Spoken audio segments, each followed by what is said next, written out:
This video sponsored by EduQuest. இது online courses provide பண்ணுற கம்பெனி. இதில் நிறைய ஆன்லைன் கோர்சஸ் இருக்குது.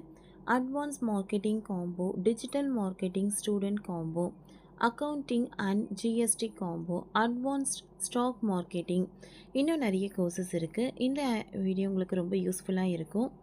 இதோட லிங்க் உங்களுக்கு டிஸ்கிரிப்ஷனில் கொடுக்குறேன். தேவைப்படுறவங்க யூஸ் பண்ணி பாருங்கள். The struggle to find courses that truly speak your language, it's finally over. Welcome to EduQuest, where learning is made just for you. At EduQuest, we bring you a wide range of online courses, from career building programs to skill boosting masterclasses, all in your regional language. Because we believe language should never be a barrier to success. Our courses are tailor made after understanding what today's learners really need. So why wait?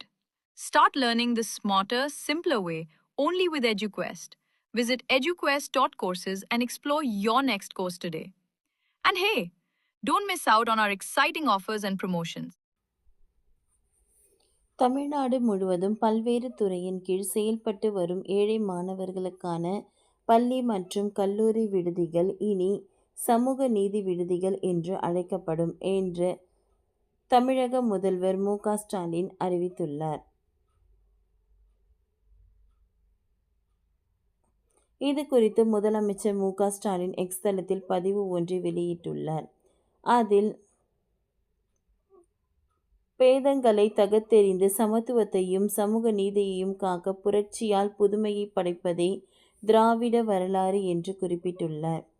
தமிழ்நாட்டில் பிற்படுத்தப்பட்டோர் மற்றும் மிகவும் பிற்படுத்தப்பட்டோர் மற்றும் சீர்மரப்பினர் துறையின் கீழ் செயல்பட்டு வரும் 727 பிற்படுத்தப்பட்டோர் நல விடுதிகள், 41,194 மாணவ மாணவிகளும், 455 மிக பிற்படுத்தப்பட்டோர் நல விடுதிகளில் 26,653 மாணவ மாணவிகளும், 157 சீர்மரபினர் விடுதிகளில் 9,372 மாணவ மாணவிகளும், 20 சிறுபான்மையினர் நல விடுதிகளில் 1,250 மாணவ மாணவிகளும் தங்கி பயின்று வருகின்றனர். இந்த விடுதிகள் பல்வேறு பெயர்களால் அழைக்கப்பட்டு வருகின்றன. இந்நிலையில் அனைத்து பள்ளி கல்லூரி விடுதிகளும் சமூக நீதி விடுதிகள் என அழைக்கப்படும் என்று அறிவித்துள்ளார் மு.க. ஸ்டாலின். இது தொடர்பாக முதலமைச்சர் மு.க. ஸ்டாலின் தனது சமூக வலைதள பக்கத்தில் பேதங்களை தகர்த்தெறிந்து சமத்துவத்தையும் சமூக நீதியையும் காக்க புரட்சியால் புதுமையை படைப்பதே திராவிட வரலாறு. தமிழ்நாடு முழுவதும் பல்வேறு துறைகளின் கீழ் செயல்பட்டு வரும் ஏழை மாணவர்களுக்கான பள்ளி மற்றும் கல்லூரி விடுதிகள் இனி சமூக நீதி விடுதிகள் என்று அழைக்கப்படும் என்று அவர் குறிப்பிட்டுள்ளார். இது குறித்து வெளியிட்டுள்ள செய்திக்குறிப்பில், இரத்த பேதம் இல்லை, பால் பேதம் இல்லை என்பதுதான் திராவிட இயக்கத்தின் தோற்றத்திற்கு அடிப்படையான கருதுகோள். இத்தகைய சமூக நீதியை அடிப்படையாக கொண்ட ஆட்சியைதான் திராவிட மாடல் ஆட்சி என்று அடையாளத்துடன் நாம் நடத்தி வருகிறோம். எல்லோருக்கும் எல்லாம் கிடைக்கும் சமத்துவ நீதியை நிலைப்பாட்டுவதற்காக நமது அனைத்து திட்டங்களும் முயற்சிகளும் அமைந்துள்ளன.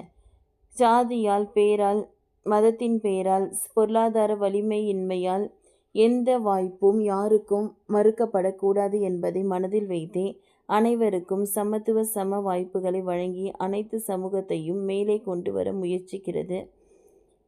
அனைத்து துறை வளர்ச்சியானது அனைத்து சமூக வளர்ச்சியாக இன்றும் விரிவடைந்து வருவதையும் நாம் பார்க்கிறோம்.